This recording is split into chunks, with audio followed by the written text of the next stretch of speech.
மலச்சிக்கல் கான்ஸ்டிபேஷன் எல்லாருக்குமே வாழ்க்கையில் ஏதோ ஒரு டைம் கண்டிப்பா வந்திருக்கும். பட் அது 1 or 2 டேஸ்ல இருந்துட்டு போயிருக்கும். அதுக்கப்புறம் நம்ம அதை பத்தி பாதர் பண்ண மாட்டோம். பட் நிறைய பேத்துக்கு இது ஒரு சீரியஸா பாதரேஷனான விஷயமாயிரும். சில பேத்துக்கு எவ்ரிடேவை தாட்டுறதே கஷ்டமான விஷயமாயிரும். ஸோ இந்த வீடியோ பதிவுல மலச்சிக்கல்னா உண்மையிலேயே என்ன டெஃபினிஷன், அது யாருக்கு வரலாம், எப்படி நம்ம ப்ரிவென்ட் பண்ணலாம், வந்துருச்சு அப்படின்னா எப்படி ஈஸியா ஹோம் உணவு முறைகள்லயே அதை கரெக்ட் பண்ணலாம் அப்படிங்கிறது எல்லா பத்தியும் டீட்டெயிலா பார்ப்போம். நான் doctor Ashok, Shakti fertility and Srichakra மருத்துவமனை. இந்த வீடியோ பதிவு பிடிச்சிருந்தா கண்டிப்பா எங்களோட யூடியூப்ல இருக்கிற ஃபுட்டுங்கிற பிளேலிஸ்ட்ல போய் எல்லா விஷயங்களையும் பார்த்து தெரிஞ்சுக்கோங்க. சந்தேகங்கள் இருந்தால் கமெண்ட் செக்ஷன்ல கேள்விகளாக கேளுங்க. மலச்சிக்கல் கான்ஸ்டிபேஷன் அப்படின்னு ஒண்ணு, எனக்கு மலச்சிக்கல் மோஷன் சரியா போகிறது இல்லை, 2 நாளைக்கு ஒரு காதம் போறேன், 3 நாளைக்கு ஒரு காதம், நிறைய விஷயங்கள் வேரியபிளா இருக்கு. பட் வேர்ல்டு ஃபுல்லா ஒரு டெஃபினிஷன் எனக்கு மலச்சிக்கல் இருக்கா அப்படின்னு பார்க்கணும் அப்படின்னா நார்மல் ஃப்ரீக்வன்சி ஆஃப் ஸ்டூல்ஸ் என்னங்கிறது நம்மளுக்கு தெரிஞ்சுக்கணும். இது ஒரு நாளைக்கு 3 தடவை போறதுல இருந்து ஒரு வாரத்துக்கு 3 தடவை போற வரைக்கும் இது மலச்சிக்கல் ஏற்படும் பொழுது உலகம் ஃபுல்லும்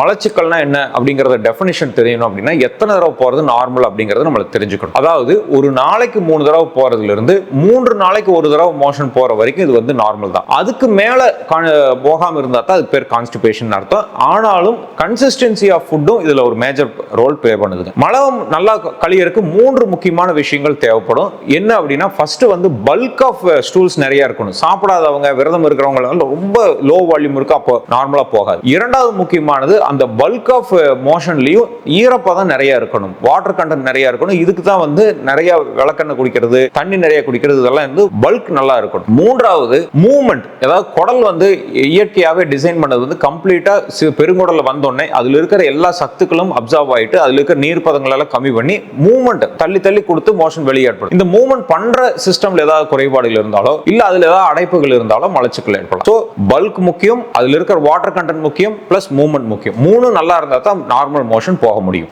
மலச்சிக்கல் என்னென்ன டைப் எல்லாம் வரலாம், அதனுடைய மோஸ்ட் காமனஸ்ட் சிம்டம் என்ன அப்படின்னா யூசுவலா டெய்லி மோஷன் போகாம 2 நாளைக்கு ஒருக்கா 3 நாளைக்கு போறதே நம்மள ஒரு டிஸ்டர்பன்ஸா இருக்கும். அதுலயும் மோஷன் ரொம்ப ஹார்டா ட்ரையா ரொம்ப முக்கி போற ஒரு சூழ்நிலை தான் ரொம்ப காமனஸ்ட். இதுக்கு அடுத்த ஸ்டேஜ்ல மோஷன் போகும்போது அந்த முக்கி போறதுனால வலி ஏற்பட ஆரம்பிச்சிடும். அதாவது ஆசனவாயை சுத்தியும் வலிக்கும், எரிச்சல் உண்டாகும், சில டைம் ப்ளீடிங் கூட ஆகலாம், அடிவயத்திலையும் ஒரு வலி ஏற்படலாம். அடுத்த சிம்டம் மோஷன் போறதுக்கு ஸ்டார்ட் பண்ணும்போது மட்டும் டைட்டா இருக்கு, அதுக்கப்புறம் பிரச்சனை இல்லைங்கிறது. ஸ்டார்டிங் மோஷன் மட்டும் ரொம்ப ட்ரையா ஹார்டா ஃபார்ம் ஆயிருது, அதுக்கப்புறம் நார்மல் பல்க் ஃபார்ம் ஆகுறதுங்க.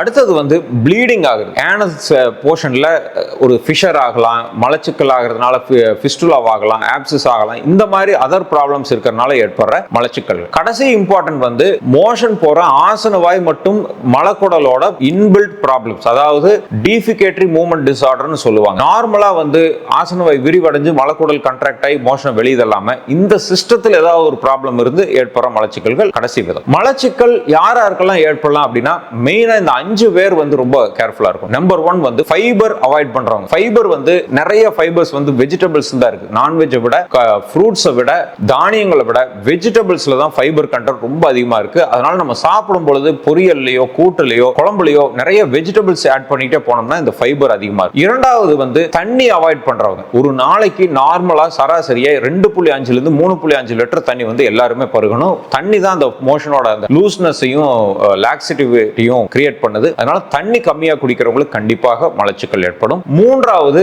வேற எக்ஸசைஸ்கள் மூவ்மெண்ட்கள் எல்லாம் இல்லாம ஒரே இடத்துல உட்கார்ந்து இருக்கிறவங்க. அதாவது நம்ம பாடி எப்படி இயங்குதோ அதே ரிஃப்ளெக்ஸஸ் தான் குடல்லையும் மூவ்மெண்ட் அதிகப்படும். படுத்துக்கிட்டே இருந்தோம்னா அதுவும் ரெஸ்ட் மோடுக்கு போயிடும். நல்ல ஓடி ஆடி எக்ஸசைஸ் பண்ணிட்டு இருக்கிறவங்க மோஷன் குடல் நல்ல மூவ்மெண்ட் இருக்கும், அந்த டைஜஷன் ப்ராசஸ் சீரா ஆயிட்டு இருக்கும், மோஷன் நல்லா வந்துட்டு இருக்கும். நான்காவது முக்கியமானது பால் ஐட்டம் நிறைய சேர்த்துக்கிறவங்க. பால்ல பொதுவாகவே எல்லா வகையான ஊட்டச்சத்து இருந்தாலும் மலச்சிக்கல் ஏற்படக்கூடிய ஒரு காரணமும் இருக்கு. பட் நார்மலான லெவல் இல்லாம ரொம்ப அளவுக்கு அதிகமா எடுத்துட்டு இருக்கிறவங்களுக்கு இந்த மாதிரி இருக்கு. ஐந்தாவது முக்கியமானது நம்ம குடல்லையே இன்பில்ட்டா இருக்கிற ஏதோ ஒரு ரெசிஸ்டன்ஸான ஒரு சமாச்சாரங்கள். இதுல நம்ம ஏதாவது அடைப்பு இருக்கலாம், ஏதாவது சுருக்கங்கள் இருக்கலாம், ஏதாவது அல்சரேஷன் ஆயிருக்கலாம், இந்த மாதிரி ரீசன்ஸ்னால வரலாம். இது 5 விஷயங்கள் நேச்சுரல் மெத்தட் இல்லாம மெடிகேஷன்ஸ் மூலமாக நிறைய பேருக்கு மலச்சிக்கல் ஏற்படும். பொதுவாக ஆன்டி சைக்காட்ரிக் மெடிசின்ஸ், ஆன்டி வலிப்பு மாத்திரைகள் எடுத்துட்டு இருக்கிறவங்க, சீசர்ஸ்க்கு மெடிசின்ஸ் எடுத்துட்டு இருக்கிறவங்க, ஒரு ஆன்டி டிப்ரெசன்ஸ் எடுத்துட்டு இருக்கிறவங்க, கால்சியம் நிறைய டேப்லெட்ஸ் எடுத்துட்டு இருக்கிறவங்க, இவங்க எல்லாத்துக்குமே மோஷன் ப்ராப்ளம் வர்றதுக்கு வாய்ப்பு இருக்கு. அது அந்த டாக்டர் அன்னைக்கு கிளியர் பண்ணிக்கணும். கடைசி இம்பார்ட்டன்ட் நிறைய டிசீசஸ்ல இந்த மாதிரி மலச்சிக்கல் ஏற்படும். ரொம்ப காமனஸ்டா ஹைப்போதைராய்டிசம் இருக்கிறவங்களுக்கு மலச்சிக்கல் இருக்கும். ஏதாவது கேன்சரஸ் லீஷன், மூவ்மெண்ட் டிசார்டர், ஒரு மஸ்குலோஸ்கெலட்டல் டிசார்டர்ஸ் இருக்கிறவங்க, ஒரு டிவிஏன்னு சொல்லி பக்கவாதம் வந்து ரொம்ப நாள் படுத்துட்டு இருக்கிறவங்க, இவங்க எல்லாத்துக்குமே மலச்சிக்கல் ரெகுலராகவே ஏற்படும். 6 முக்கியமான ஹோம் ரெமெடிஸ் கான்ஸ்டிபேஷனுக்கு என்ன அப்படிங்கிறது ஒவ்வொன்றா பார்ப்போம். நம்பர் 1 வந்து வாட்டர். தண்ணி தான் வந்து மோஷனோட அந்த ஃபைபர் கண்டென்ட் குள்ளார போய் சேர்ந்து அதனுடைய வலுவழுப்பு தன்மை ஏற்படுத்துற ஒரு சிஸ்டம். தண்ணி நிறைய குடிச்சிட்டு இருந்தாலே மேக்ஸிமம் மலச்சிக்கலை தடுக்க முடியும். ஒரு நாளைக்கு மினிமம் 2.5 லிட்டர்ஸ்ல இருந்து 3 லிட்டர்ஸ் வரைக்கும் தண்ணி கம்பல்சரி எல்லாருமே குடிச்சாகணும். வாட்டர் எக்ஸஸ் ஆகிறதுனால எந்த பாதிப்பும் இருக்காது. கம்மியாச்சுன்னா கண்டிப்பா மலச்சிக்கல். அதே இது நம்ம நிறைய எக்ஸசைஸ் பண்றோம், நிறைய பிசிக்கல் ஆக்டிவிட்டி பண்றோம், வெயில் அதிகமா இருக்கு, இந்த மாதிரி எல்லாம் இருக்கும்போது 1/2 லிட்டர்ல இருந்து 1 லிட்டர் எக்ஸ்ட்ராவா குடிச்சுக்கிறது மிக முக்கியம். இரண்டாவது முக்கியமானது டயட்ரி ஃபைபர்ஸ். டயட்ரி ஃபைபர்ஸ் பத்தி எக்ஸ்க்ளூசிவா ஒரு வீடியோவே நம்ம பேசி இருக்கிறோம். இந்த ஃபைபர்ஸ்னா என்னன்னா நார்ச்சத்துங்கிறது தான். இதுல மேக்ஸிமம் எதுல இருக்கு அப்படின்னா ஃப்ரூட்ஸ்லயோ நான்வெஜ்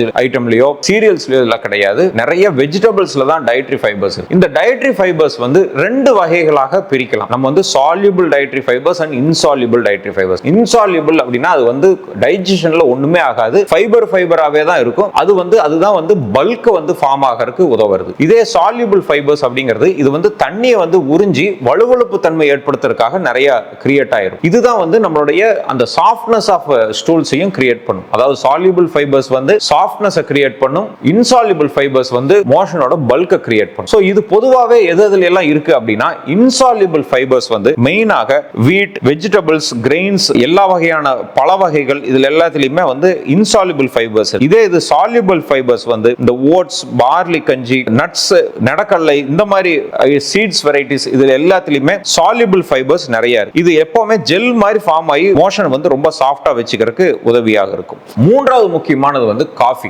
காஃபி வந்து எப்பவுமே நம்ம உடம்பு கெடுதல் அப்படின்னாலும் மோஷன் போறதுக்கு நல்லதுங்க. நிறைய பேர் காலையில இருந்து காஃபி குடிச்ச உடனே தான் எனக்கு மோஷன் வரும்பாங்க. இது எதனால அப்படின்னா அந்த காஃபி உள்ள போனோடனே இது வந்து மூவ்மெண்ட் ஆஃப் த பவலை வந்து அதிகப்படுத்தும். குடலை வந்து ஒரு ட்ரிகர் பண்ணி சுவிட்ச் ஆன் பண்ண மாதிரி பண்ணி ஃபாஸ்டா மோஷன் வந்து வெளியேற்றதுக்கு உதவியா இருக்கும். ஸோ இந்த காஃபி வந்து ரொம்ப இம்பார்ட்டன்ட். நான்காவது முக்கியமானது வந்து ப்ரீபயோட்டிக் அண்ட் ப்ரோபயோட்டிக். யூசுவலா வந்து இதுதான் வந்து குட் பாக்டீரியாஸ் ஆஃப் த பவல்னு சொல்லுவோம். இது வந்து இயற்கையிலேயே நம்ம குடலுக்குள்ளாரியே இருக்கும். நம்ம என்ன டைஜஷன் பொருட்கள் உள்ள போட்டாலும் அது வந்து டைஜஸ்ட் பண்ணி இதுதான் வந்து ஒவ்வொரு தாது பொருட்களையும் பிரிச்சு கொடுத்து விட்டமின் சி எல்லாம் கிரியேட் பண்ணி ப்ராப்பர் டைஜஷனுக்கு யூஸ் ஆயிட்டு இருக்கும். இது யூசுவலா வந்து ஆர்டிஃபிஷியலா வந்து ஒரு சாக்ரோமைசிஸ் போரோவெலி இல்லைன்னா லாக்டோபாசிலஸ் இந்த மாதிரி நிறைய கமர்ஷியல் அவைலபிள் ப்ரோபயோட்டிக்ஸ் இருக்கு. இருந்தாலும் நம்ம வீட்டில் செய்யக்கூடிய தயிர் வந்து naturally available probiotic and prebiotic. Daily உணவுல வந்து தயிர் சேர்த்துக்கிட்டோம் அப்படின்னா மோஷன் ப்ராப்ளம் கண்டிப்பா தவிர்க்கப்படும். அடுத்தது 6வது முக்கியமானது வந்து நம்மளுடைய நிலாவரப்பொடி. இது யூசுவலா நம்ம வந்து ஆயுர்வேதிக்ங்கிறதுனால நம்ம அவாய்ட் பண்றதுக்கு நினைப்போம். பட் இது நேச்சுரலா இருக்கிற மிகப்பெரிய லாக்ஸேட்டிவ் எஃபெக்ட் இருக்கும். இது டெய்லி ஆங்கிலத்தில் இதை சென்னாம்பாங்க. வேர்ல்டு ஃபுல்லா இதை வந்து யூஸ் பண்ணிட்டு இருக்காங்க. நம்ம ஊர்லயும் ரொம்ப காமனா அவைலபிளா இருக்கும். டெய்லி அதை மலச்சிக்கல் இருக்கிறவங்க உணவுல சேர்த்துக்கிறது லாக்ஸேட்டிவ் எஃபெக்ட் வந்து நம்மளுக்கு கொடுக்கும். 7வது முக்கியமானது மெடிசின்ஸ். மெடிசின்ஸ்ல வந்து 4 வகையான மெடிசின்ஸ் தான் இருக்கு. என்ன டேப்லெட் நேம்ஸ்ங்கிறது நான் இங்க சொல்றது தவிர்த்துக்கிறது. ஏன்னா இங்க ஒருத்தர் பார்த்து ஒரு மிஸ்கைடாக சாப்பிடக்கூடாதுங்கிறதுக்காக நான் தவிர்த்திருக்கிறேன். பட் யூசுவலா 4 வகையான மெக்கானிசம்ஸ் இதுல இருக்கு. நம்பர் 1 வந்து பல்க் ஃபார்மிங் லாக்ஸேட்டிவ்ஸ் சொல்லுவோம். அதாவது வயிற்றுக்குள்ளார போனோடனே நம்ம கோதுமை இந்த மாதிரி இருக்கிற ஐட்டம் மாதிரி நிறைய ஒரு வால்யூம் ஆஃப் ஸ்டூலை வந்து கிரியேட் பண்ணும். இரண்டாவது வந்து ஆஸ்மாட்டிக் லாக்ஸேட்டிவ்ஸ் சொல்லுவோம். இது வந்து வயிற்றுல இருக்கிற தண்ணி எல்லாமே உள்ள இழுத்து தண்ணியை சேகரித்து வச்சு நல்லா உப்பி கொடுத்து மோஷனை வந்து நல்லா ஃப்ரீயா எடுத்து கொண்டு போய் கொடுக்கும். மூன்றாவது வந்து ப்ரோகைனடிக்ஸ் சொல்லுவோம். அதாவது இது வந்து மூவ்மெண்ட்டை வந்து வேகமாக கொண்டு வரும். குடல் வந்து ரொம்ப ஸ்லோவா இயங்கிட்டு இருந்தது அப்படின்னா இதை வந்து வேகமா புஷ் பண்ணி வெளியே கொண்டு வந்து விடும். 4வது